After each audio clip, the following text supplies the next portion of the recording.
Friends, welcome to my YouTube channel. दोस्तों, बहुत स्वागत है आपके अपने YouTube channel Pritam Bhojpuri update में। अभी से वीडियो रहता है लाइक चैनल पर नहीं तो सबसे बड़ा चैनल दबा लीजिए कि भोजपुरी सब भी छोटी बड़ी सुविधा है तो इस चैनल पर देखने तो मिलती रहती है।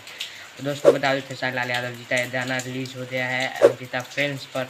बिना पोस्टर लॉन्च किए गाना रिलीज हुआ है।